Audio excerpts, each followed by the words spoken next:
What's going on, everybody? The boys are back with another episode of the Trifecta coming from you. We are presented by Back Sports Page, as always. Check us out on Instagram, Facebook, Twitter. Check out all the great articles that are being posted by a bunch of the great writers. How are you guys doing today? Chilling, man. Chilling like a villain as always. Doing all right. You know what I mean? Just all right? Come on, bro. We're getting sports back. Better than I. Just All right, better. A little better. A little bit, exactly. You're going to be doing a little bit better than all right. Man, I am so stoked that just sports are coming back in general. And, you know, to kind of talk about similar to what we were saying last week, where sports don't become a distraction from what's going on. I think at this point, a distraction would be nice. You know what I mean? I think to be able to turn our brains off for a minute, throw on a basketball game or a baseball game or something, I think that'd be great. I think it would benefit a lot of people. It definitely would update the news cycle as well. Yeah, I agree. So let's get to it. Basketball is coming back, in July, right? The end of July? Yes, sir. Now let me ask you guys a question. Who do you think is going to be taking the chip? I'm going to be a little biased here. I'm going to be a little bit of a homer. I'm saying the Celtics, and I'm going to tell you why. At the start of this season, when all the teams were healthy, the Celtics were the number one team in the East for a very long period of time. Then obviously the Bucks came storming, the Raptors came up, and we have that like clash of the top three in the East. But I think the Celtics are the most complete team in the East. What do you guys think? Yeah, I think they have a chance to come out the East. Don't sleep on the Miami Heat either. I think that defensive teams are really going to show out in this playoffs because they've been sitting on the couch like you and me for a couple months. So these guys got to get back in the rhythm and everything. So if you have athletic, rangy defensive guys, I think that will take you a long way in this year's playoff. No, absolutely. Ahmed, what do you think?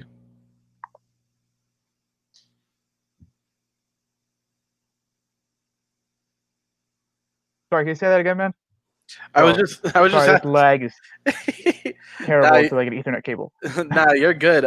We were just saying that Ty's saying that a defensive team might be going all the way this year in the NBA with the updated playoffs coming.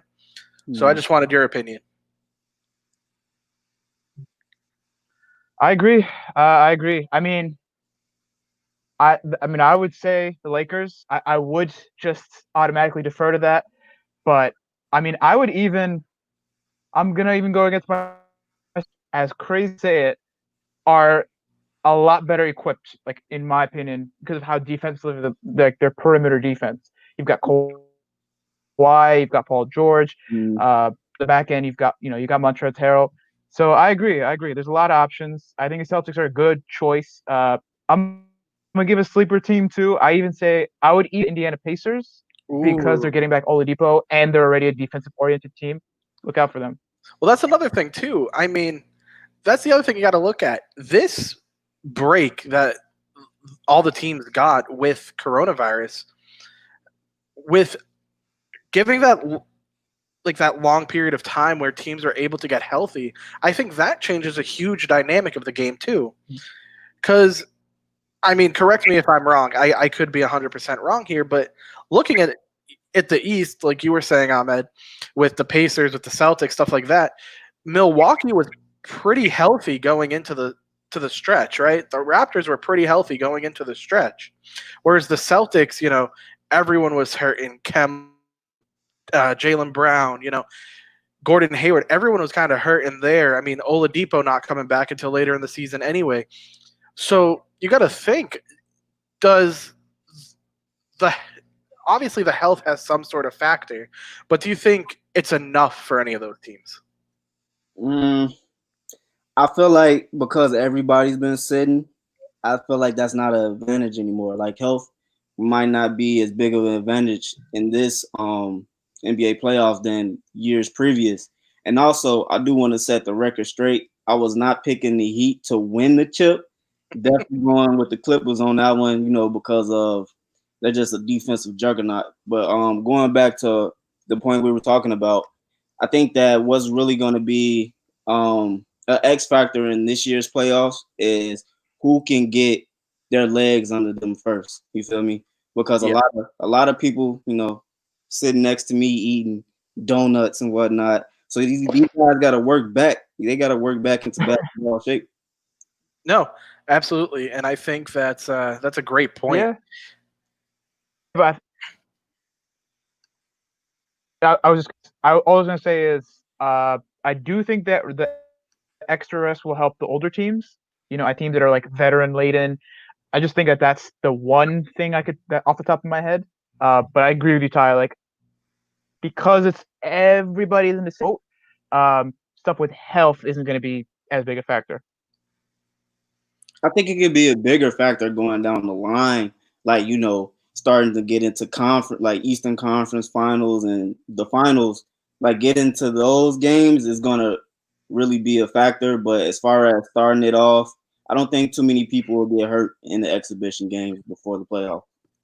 No, and I will agree with that. But what I was trying to say is, just like in every sport, right? Injuries are going to happen. They're very common, and some teams get an unlucky break where somebody goes the rest of the season, or they're out for 3 months of the season, and then they come back during the postseason, and now they have to work at getting better, right? Whereas now you have guys who got better and didn't have to work through it, and they could work through it on their own. They could work through it, at their pace that they were comfortable with, and now everybody I think is on an even playing field. So I think rather than injuries not necessarily helping one team, I think it makes everything more even. And I think that's one of the most important things right now. And I think that's why the playoffs are going to be an amazing thing to watch for basketball this year. I don't know, man. I kind of think it's gonna look like pickup basketball for a while, until they get into the rhythm and things, start building back up that chemistry. I'm not going to disagree with you there, but you're telling me you go down to the park or you go to the gym and you see dudes playing pickup ball. That's fun to me. Like, that's fun. I'm not trying to say it's not fun. I'm just for a while it's gonna look very YMCA-ish for a while. I can't hate on that. Let's get that for our first round. Yeah, why not? No, but I mean, it's like relating to anything else. You got to work the rust out, right? Mm-hmm. Somehow, and that's the fun part. Is you watch something, right, that someone does the first time, or something they haven't done in years or months or whatever, and they're really rusty and they're like making mistakes left and right, and little nuances are happening that are causing teams to, give up easy points or turn the ball over. But you wouldn't see that 4 months ago. You know what I mean? So I think that's what's going to be fun, is watching how they adjust and watch how each team starts to kind of come together. And I think that's where a lot of the excitement is going to come from for this playoffs. Yeah, man, for sure. I don't disagree with you there. But absolutely. So to talk about kind of everything that we're still dealing with, in the country of, people protesting and stuff like that. The NBA has really, as far as I'm aware, they haven't really done much in terms of speaking up. Last week we talked about the NFL and the video that the players did for the Black Lives Matter movement. We saw, Commissioner Goodell, even though we all were in agreement that he owes Colin Kaepernick an apology, he did apologize publicly. He did say we were wrong for how we handled it. Do you think that the NBA has handled the situation well up until this point? I would say yes. I would say yes because they've already been doing the work for it. it's not like they just now have to, start advocating for, their communities or whatnot. NBA players have been had a voice. So, you know, not a lot of teams have, said statements, but I think that a lot of the NBA protests are like player driven, you feel me? Like on a player by player basis. No, absolutely. And I mean, we saw that, last week with Enes Kanter, in Boston Commons, protesting down there with, a bunch of people where I'm from. We saw Jaylen Brown from the Celtics drive down to Atlanta to lead, protests over there. So we saw Giannis in Milwaukee leading protests. So I agree. I think you are 100% right. I feel as though that's why the league itself hasn't come out publicly, is because it is a players league. It is like the players are the voice of the league more so, where compared to the NFL, Roger Goodell is kind of the voice of the NFL, right? So No comment about it. but that's what I'm trying to say. So I agree with you there. I think it's been handled very well, and you know it's nice to see that this movement losing any steam. It's nice to see that it's staying strong, no matter how much people are trying to push it out of the news, and no matter how much pushback this movement is receiving from anybody. I guess you could say it's nice to see that it's staying strong. Yeah, I think I guess the biggest news that came across my TV screen in the last couple of days was NASCAR banning the Confederate flag. Like, kudos to them, man. They're really, looking to diversify their fan base, right? For a long time, NASCAR has been, for lack of a better term, a white boys club. It's really been, a boys club, and then mostly white people are involved with NASCAR. Like the biggest thing before this Confederate flag ordeal was Danica Patrick joining, and then that was everywhere. So Right. I think that them willing to, get rid of that piece of history is very telling that they're trying to diversify not only their fan base but also, people who are maybe looking to get into the sport as well. No, absolutely, and that's a great way to look at it. Right, is for a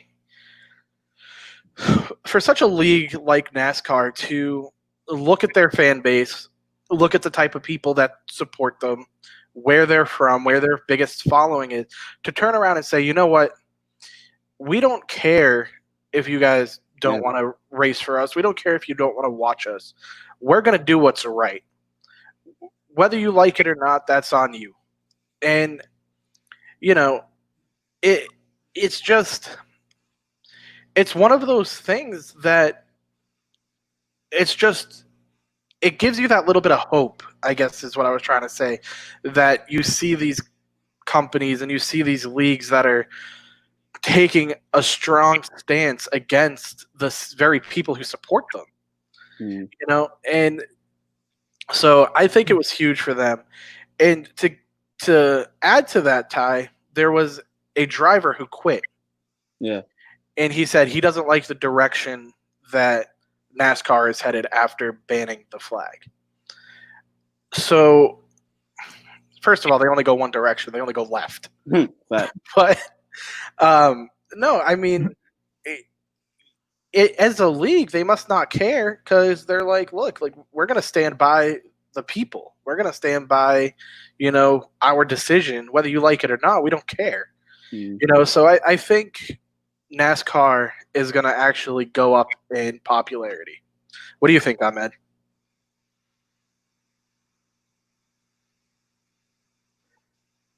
I mean, I think all this just ties back into like all the protests that are going on, all that's happening, that whatever anybody thinks, like whatever direction you go, left or right, um, I think no matter what but it kind of just shows to the success of it shows the it's kind of shows that we're headed in the right direction. Like as a sports nation, I'll be honest, I don't know much about NASCAR, but it is good to it is really encouraging to see for a sport that's not. Yeah, exactly. It's not nearly as popular as NFL, not as popular as the NBA, but it's like as the as those sports kind of embody what's going on now, everything else like NHL, baseball, we're probably going to see those leagues start to follow suit in some way. I might not know how to. I might not be able to tell you, or we might not know what it is exactly, but something else is coming. No, and that's an excellent point there too. And to tie it back to baseball, like you said, where other leagues are going to start following suit.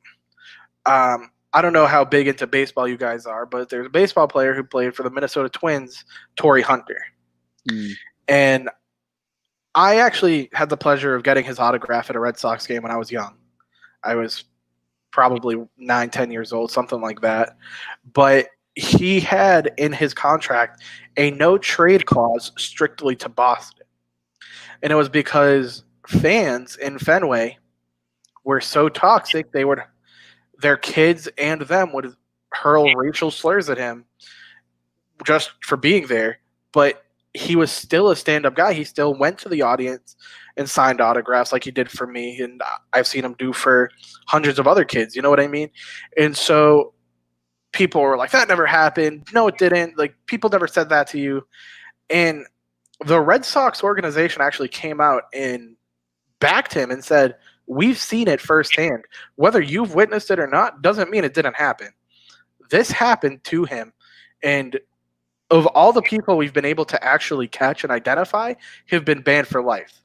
And I think that's, while it's hard to necessarily catch that type of behavior, considering how many people are at a baseball game, how big a stadium like Fenway Park is, the fact they were even able to catch some of them and say, you're out, we don't want you, we don't want that type of behavior, I think is awesome. And I think the fact that even though it makes Boston look bad, the team is still saying, you know what, we stand by it.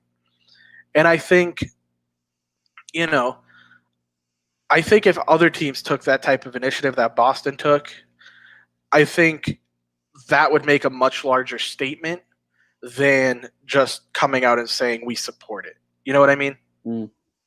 So. Yeah, I agree with you there. It happens in sports all the time, right? Mario Balotelli, who's Italian, a black Italian soccer player, he talked about racial slurs being thrown at him. Patrick Ewing, there's like games, you can literally see games of people having a stuffed gorilla with Patrick Ewing's jersey over it, calling him a monkey, and saying things like that. So it's definitely been prevalent within the sports world. I would like to see how, moving forward, how they combat things like that.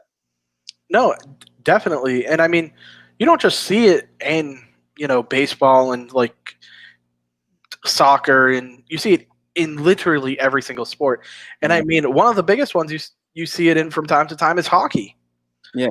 There's far too few black players in the league. And the ones that are in the league have to face so much adversity from fans, the very people that pay to watch them. You know what I mean? At least in a sport like the NBA or the NFL, it doesn't matter because of it's almost like they don't care if they lose those fans because they have a million other fans, right? Mm-hmm. But when your whole fan base is that type of person or that type of, negative person hurling these type of insults at you, I can't imagine that feels very good. Doesn't feel good for just walking down the street, right? But you still see guys like PK Subban who is one of the brightest people in his community. I remember a couple years ago reading a Twitter thread about how he befriended this little girl in a cancer ward in a hospital she went through the Make-A-Wish Foundation, and her wish was to meet him, and he went to the hospital, met her, brought her flowers, signed autographs, took pictures with her, and he didn't just do it for the publicity. He didn't just do it because he had to. He continued to, periodically go back and check on her, see how she was doing, write letters, stuff like that, send her tickets to games. And I think that's incredible. And to me, I don't understand how people can hate on somebody who does stuff like that. Facts. Speaking of nothing but facts, man. Yeah. And then, even going to basketball, you have LeBron. And I'm not even going to sit here and say, because the only negative, LeBron doesn't just hear the racial slurs that he gets called. He gets crap from everybody about everything. Oh, his final record is bad, or he's not the GOAT, or he's not this, or he's not that, he's not great, blah, blah, blah.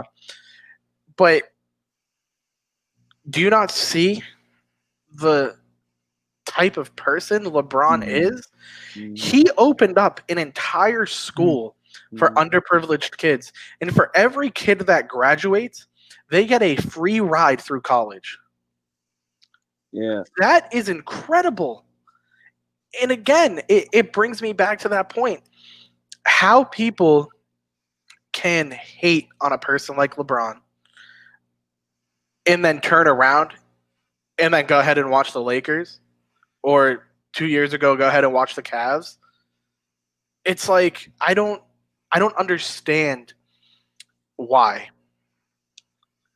Now let me ask you guys a question. Maybe you can help me make some sort of sense of this, right? When Colin Kaepernick was in the league for the NFL, he did his whole kneeling protest, and you hear all these people, I'm never watching the NFL again. I'm never going to support it again, blah, blah, blah, because they're not making him stop. Okay. Well, they blackballed him from the league and whatever. Did those people start watching again when he was out of the league? But now that teams are coming out and saying, oh, we're gonna protest peacefully. James White, I'm wearing his jersey right now. James White of the Patriots said the Patriots will definitely be peacefully protesting in some way or another when the season starts. And in all the New England Patriot groups I'm in, I'm seeing, screw the Patriots. I'm never going to watch them again. Leave politics out of sports, blah, blah, blah. What happened? I thought you already stopped watching. What do you guys think? I think haters gonna hate, right? You're gonna get those guys that says I'm not watching the NFL because they blackball Kaepernick. That was coming from communities that I live in. Guys telling me, you should stop watching the NFL. They don't support Colin. They don't support, what he's standing for. And my response to that was, I don't like the fact that the NFL is taking a stance against Colin. I despise it, but I love watching football too much to not, continue to watch it. Like I'm already a fan, right? And just because, not to say just because they have this stance, I'm not gonna watch it. It's like having an artist that you really love, and then he messes up badly, like astronomically badly, and now a lot of people call for the cancellation of their music, and I'm just like, the guy has platinum hits. You just expect me to not like his music anymore because of this thing that he did that was terrible? Yes, but I already know the lyrics to all of his music. Like, you expect me not to consume it anymore? I don't think that's realistic. Right. And with Kaepernick, he's also not some atrocious thing. Like, time and time again, he's been trying to convey this message of what he's about. It's not, and he's not doing something heinous crime too. I think I never understood that. Like, I never understood, even if you agree with it or don't agree with it, never understood how people make what he's doing sound this I guess crime against the military. It's crime against humanity almost.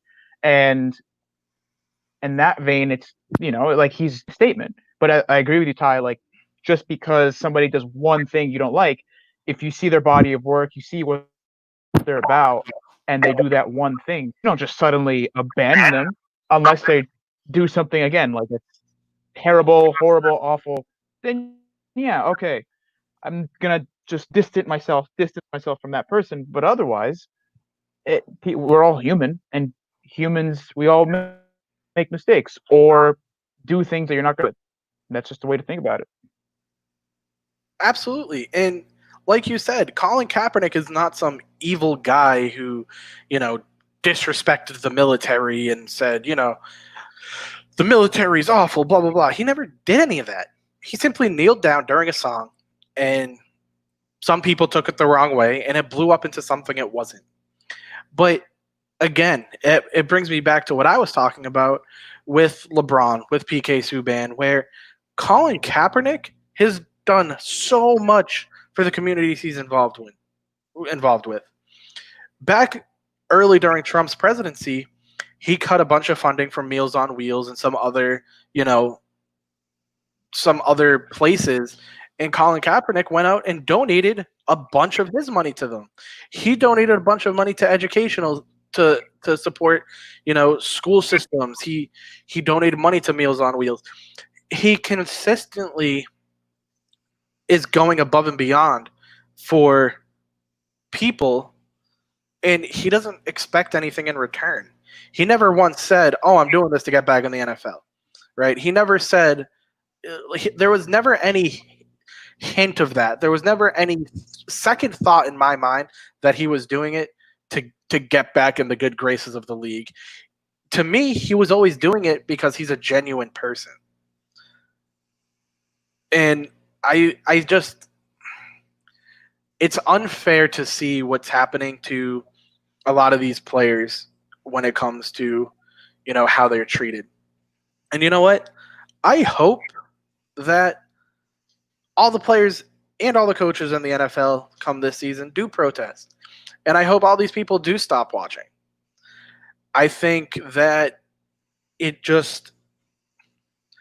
would make it a lot more peaceful, right?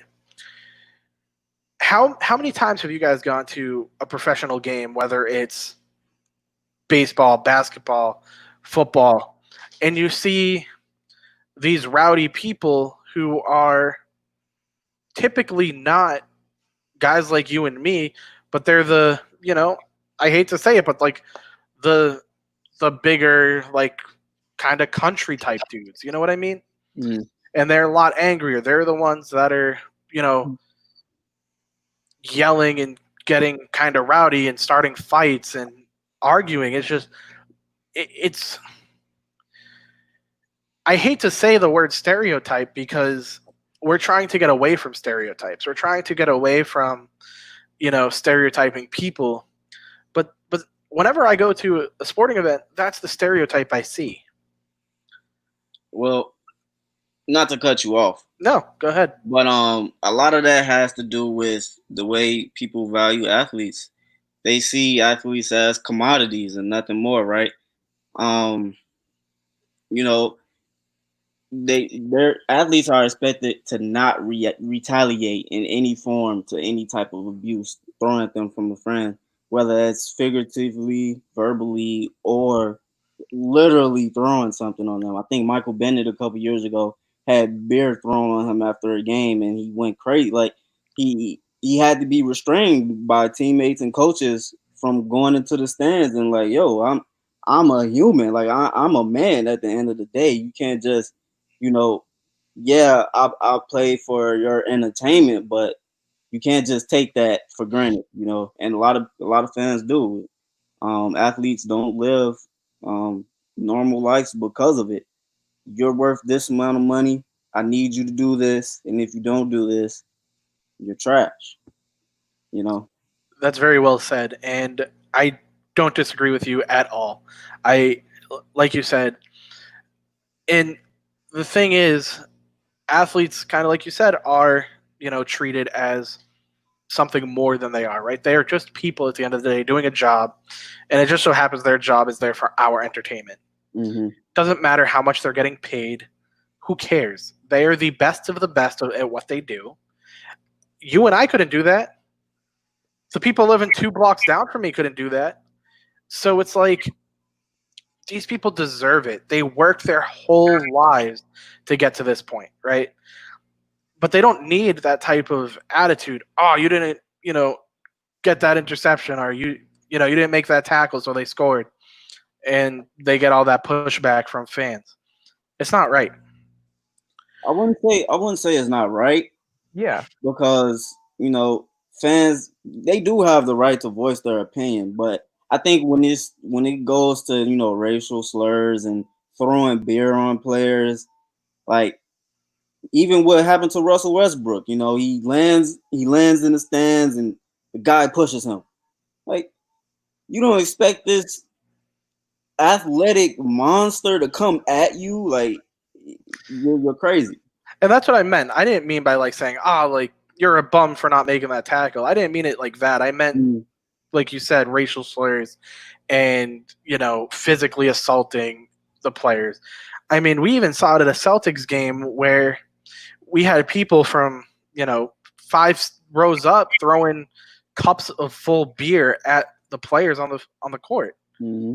It's like in my opinion, is absolutely ridiculous. And that's the Yeah, and problem. you know that wouldn't happen to somebody at a regular job. Not to cut you off, but that No, you're good. wouldn't happen in like a regular. Imagine like any other job.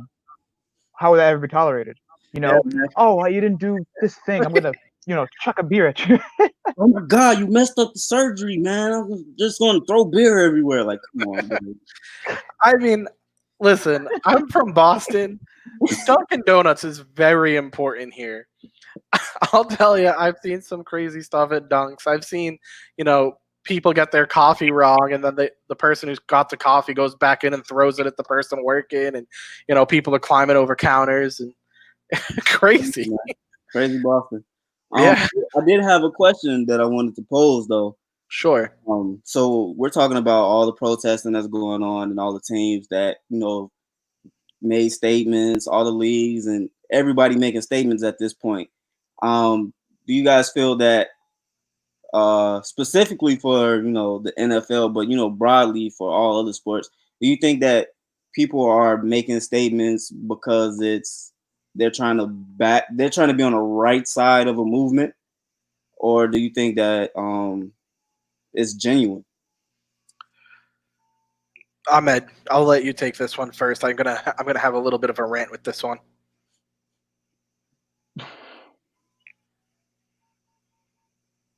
All right, all right. Well, I'm gonna say it's people are trying to be on the right side of the movement. It doesn't take away what they're saying. It doesn't take away from like the meaning and the intentions. Everyone, I feel like, is whoever's on the right side is well intentioned. I just don't know. I'm not gonna go so far as to say that it's 100% completely genuine.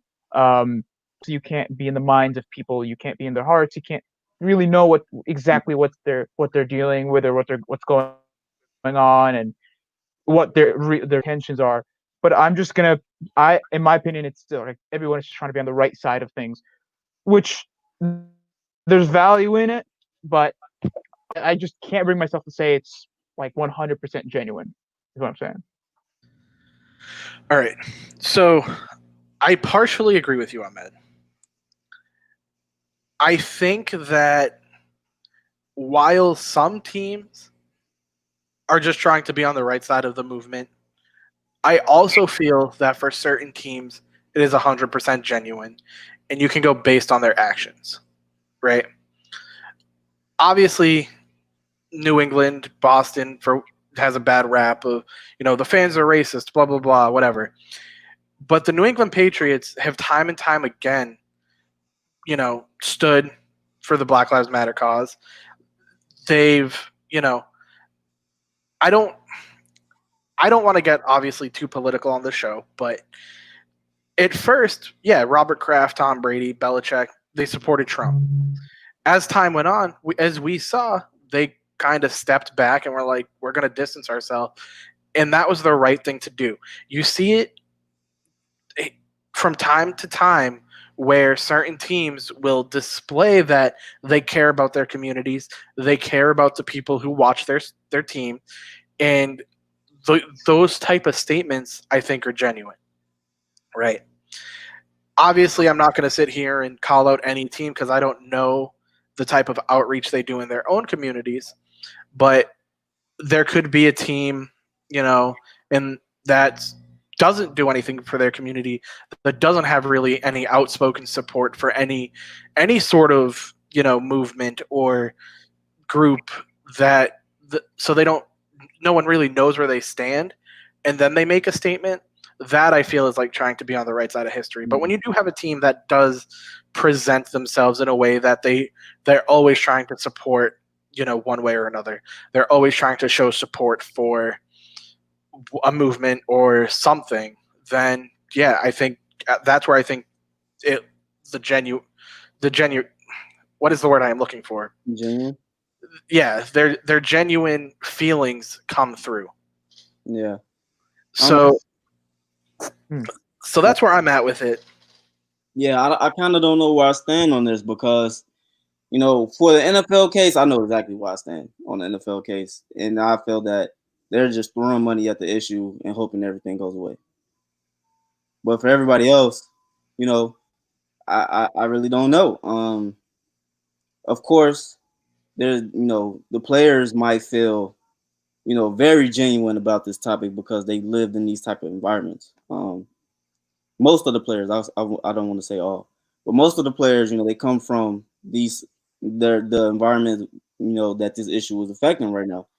So I think player wise, it's all genuine. But as far as the NFL, they're just throwing money at the issue in my eyes. But that's another topic for another day. Yeah, and I just want to circle back on it, as I mean, it's in my opinion, in terms of other sports, it's easy to tell where the team stands, and it sounds like I've been a homer this whole time because I've been talking about the Patriots, the Celtics, the Red Sox, but I'm going to bring up the Celtics one more time. The players have been so outspoken about their support for the Black Lives Matter movement, and Danny Ainge has supported them 100% of the way. So any statement made by the Celtics, I feel, is genuine. Again, if you have people in your front office backing the players 100%, if you have people in the front office who make their feelings known prior, then yeah, I 100% think it's genuine. I can get behind that. But enough about that. We obviously this is not something that's going to be going away anytime soon, and these protests are going to keep happening, and we got to keep making our voices heard. But let's get off that topic for a minute. Yeah, let's get back into sports, man. So, Ty, Ahmed, we'll start with you, Ty. If you had to choose 4 players, or not players, let me rephrase, 4 athletes in general, can be from any sport, any time frame, obviously, that you would put on your Mount Rushmore, who would it be and why? So I got Muhammad Ali, for the mere fact that he stood up for what he believed in, didn't care what happened to his boxing career at all. He continued to be an activist long after his career. Like he's a staple in history. I think he deserves that spot, not only for his boxing, prowess, but for what he did outside of boxing. My second person would have to be Michael Jordan, man. The NBA was floundering before, Michael Jordan. The Magic and Bird narrative was kind of running its course. He comes in and he pretty much saves the league. He wins 6 chips, 2 3-peats. Can't really argue against MJ.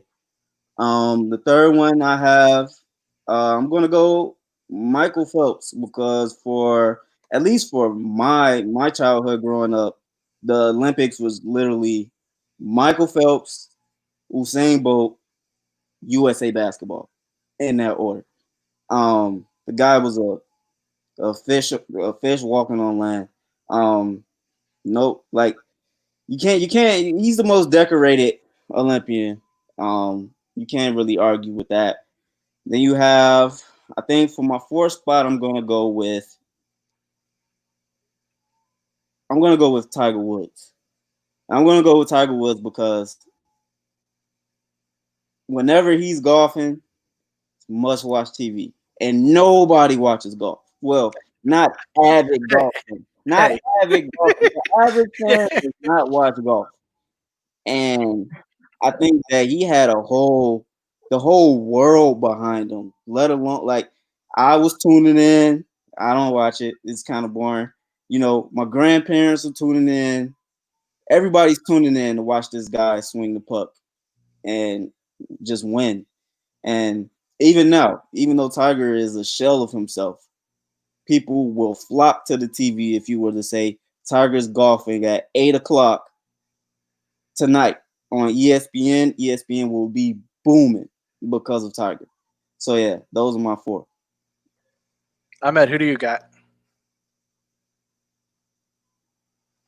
Well, I guess I've got to start with the GOAT. I've got to start with Michael Jordan. I actually like. I have to say that he is the GOAT as much as I love the next guy I'm talking about. But he changed the game. He is, like you said, Ty. Like once Magic and Bird, once that ran its course, like he brought the game of basketball back to the world, not just To the not world, just in the country. the To the world, point where people who don't the world, man, and it's to a point where people who don't watch basketball, when you say Michael Jordan, like, I know who that is. Anywhere, like my family doesn't watch basketball, but you could say Michael Jordan is, they'll know, no question about it. Um, so yeah, and there's not really much I could say other than just adding to your point, but that's it. Yeah, he'd be the guy to inspire everyone else. And it's funny because there are players who were who have scored more points than him. There are players who have more rings than him, but most everybody around the world, like you said, can agree he is the GOAT. Um, with that said, there's arguments to be made for my next guy on, who I think we all grew up watching and thinking like he is. If it wasn't MJ, it'd be LeBron. Um, and I just think that even if he's not as quote unquote great as Michael Jordan, if he's not the GOAT, I think he did more for the game of basketball, at least over the last 2 decades than MJ has, just in terms of like we've been talking about reaching out in his community, um, player movement process. I think he just has helped impact has his impact kind of goes beyond just the regular game basketball. And I think he's been more consistent and more well-rounded to the point where within the next 10 years, if he's assuming he's retired, we'll have a good idea. I think he'll be a lot closer to attaining that GOAT title if he wins a couple more titles. But I don't know. Maybe I'm biased there, but I think I think he's closer than we think. But he'd be my number two. Um, yeah, and so my third would be um, that's just me being a huge Lakers fan. Just pointing it out there.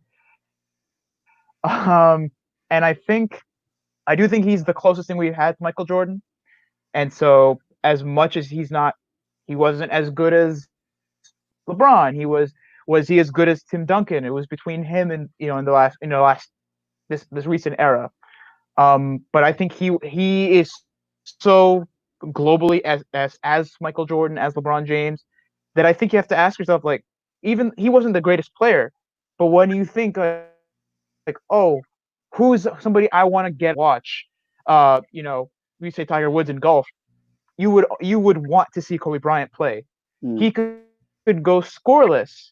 I think he had a game where he went scoreless for 3 quarters, and then people were still tuning in to watch him, and he helped the Lakers win that game. And so I think his impact is, I would say Steph Curry like, but I think he's more of a defense war, and he got everything he could possibly get from his talent.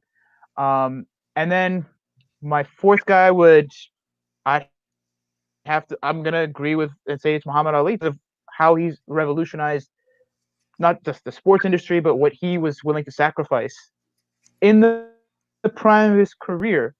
You know, willing willing to sacrifice, willing to go to jail for what he believed in. And I don't think I it didn't hit me. It still doesn't really hit me that much. It's before my time, before all our time, really. But we know how great he is now, so many years later. And I don't know if but and I was reading about this. Apparently, when it happened, he was, persona non grata. Like people did not at all agree he was doing, and he wasn't considered what he is now. So it's now when we're starting to be more progressive and in the era of player movement that we recognize his impact. But I think that's especially more amazing to do that, knowing how much pushback you're gonna get, and not have known he couldn't have known how he'd be received today. So props to him, and that we get to know him, and may he rest in peace. Yeah, he'd be my fourth guy. So my Mount Rushmore kind of goes hand in hand with my top 5 most influential athletes of all time. I feel like the both lists are, somewhat of a fine line. I feel like they both kind of go hand in hand. But if you want to find my top 5 most influential athletes, it's on my Twitter. Shameless plug. My first person on my Mount Rushmore is LeBron James. And similar to what you guys said, right? LeBron, in my opinion, is the GOAT, right? MJ is also the GOAT. They're GOATs of different eras. They're 2 different games of basketball. One game of basketball is that when MJ played is not the same game that's being played now. It's just not. LeBron right now is the GOAT. The reason he is my number 1 is because of his name. Everybody knows his name. Everybody knows the type of person he is off the court, the things he does off the court. When I look at an athlete, right, I look at a total package. I look at who they are off the court. I look at the things they've done, their achievements, and LeBron has done so much outreach for his community that there's no way I couldn't put him as number 1. My number 2 is Tiger Woods. Just like you said, Ty, everybody wants to watch him. Everybody knows about him. My grandmother loves Tiger Woods, right? She's loved him ever since I was a little kid, to the point where she used to have a picture of him on her desk in her home office. Win for Tiger. But the thing that makes Tiger special in my eyes isn't just his talent as a golfer. It's the adversity he's faced as a human, right? More people in this world than not struggle with some form of addiction when it comes to drugs, right? Tiger made mistakes like everybody else. And the second he made those mistakes, the world essentially turned their back on him. Tiger lost a bunch of his sponsorships, lost all his fans, wasn't allowed to golf, had to go to rehab, did what he had to do. And he comes back however many years later, and the same year he comes back, he wins the Masters. That's unheard of. That is unheard of. So simply because of the type of adversity he's faced and, the struggles he had up until this point is why he's in my Mount Rushmore as number 2. And it's because he may not be incredibly outspoken about the type of work he does in his community or whatever, but he shows people that it's okay to make mistakes. It's okay to mess up. You can still be back and still be number 1. My number 3 would have to be the Williams sisters. And I mean, technically that's 2 people, but I'm counting them as 1. They together have redefined the game of tennis. If you never heard of tennis before in your life, you still heard of the Williams sisters. These two women have inspired so many young African American women to pursue sports just by playing tennis.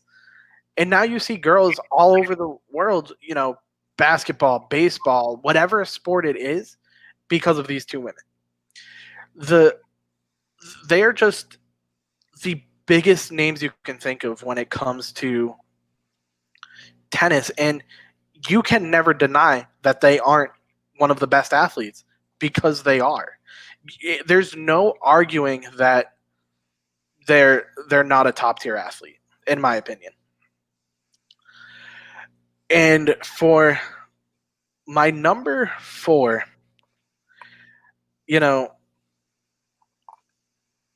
this one is kind of a toss up because it can swap between a couple different athletes for me, but I'm going to say Steph Curry.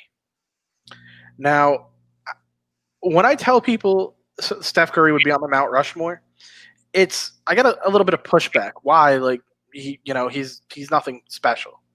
I wouldn't say that. Steph Curry is a very special player.